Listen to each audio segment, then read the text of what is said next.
Are you skeptical about the power of social proof? It's easy to think that you're immune to it, that you won't fall for something just because others did. But in today's video, we'll see how you can be influenced by social proof, even when you don't agree with what the majority is doing. Ready? Let's dive in. In 1951, a group of children were brought into a room and asked which of these two lines was the same length as the standard line. At first, they got it wrong. But then when other kids joined them and said the vertical line was the same length, they started agreeing even though they knew it wasn't true. When the researchers debriefed them afterwards, asking why they conformed, the children said they didn't know. They were just influenced by what the other kids said. This is an example of informational social influence. According to Cialdini, we use it to make decisions when we lack knowledge or confidence. We turn to others who are in the same situation as us and base our opinions on their knowledge and experience. But there is another type of social influence called normative social influence, and it has nothing to do with what people know. It has everything to do with what people do. Let me explain. In 1953, Solomon Asch set up an experiment with a bunch of guys and some cards. There were 3 groups of 3 people each. One guy was the real participant. The other 2 were actors. Now, they would look at a card and tell the guy which line was the same length as the standard line. First, the real participants got it right about 98% of the time. But once the actors started giving the wrong answer, the real participants started getting it wrong too. They agreed with the wrong answer about 37% of the time. So whether they knew the right answer or not, they went with the flow. Cialdini says this is an example of what he calls the bandwagon effect, where people join the majority opinion because they want to be accepted. It doesn't matter if the majority opinion is right or wrong. People don't even have to believe the message they're spreading. All they need is to know that other people are spreading it. This is an example of what Cialdini calls heuristic, which means a mental shortcut that allows us to make decisions quickly. In this case, the heuristic is if a lot of people believe it, then it must be true. But like all heuristics, it isn't foolproof. It can lead us to make bad decisions. So how can you protect yourself against the bandwagon effect? Cialdini suggests looking at the source.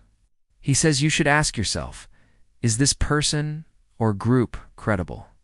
Do they have expertise? Or are they just saying what they think you want to hear? You should also consider the message itself. Is it reasonable? Does it make sense? Or is it just popular because people want to be part of the crowd? Finally, you should think about your own biases. Are you susceptible to social pressure? Do you care what other people think of you? So, you may be more vulnerable to the bandwagon effect. So be aware of your own weaknesses and try to be objective. And Cialdini reminds us that we aren't always the ones being persuaded. Sometimes we're the ones trying to persuade others.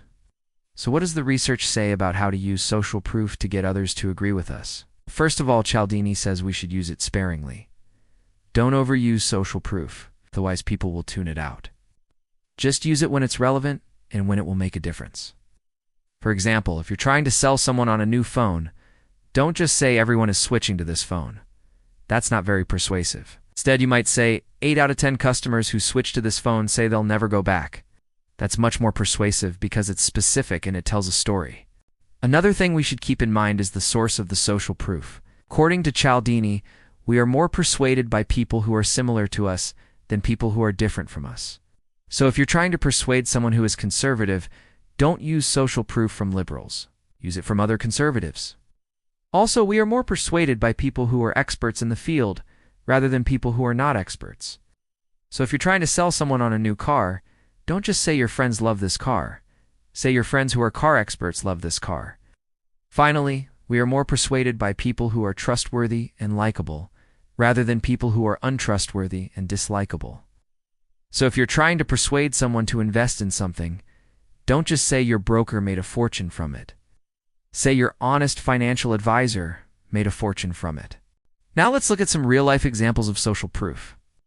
Have you ever been on a dating app like Tinder? If so, you've probably seen this little heart icon in the corner. It shows how many people have liked your profile. This is an example of scarcity. There's only one heart, and if you don't swipe right soon, it will disappear. This creates a sense of urgency. It makes you feel like you have to act now.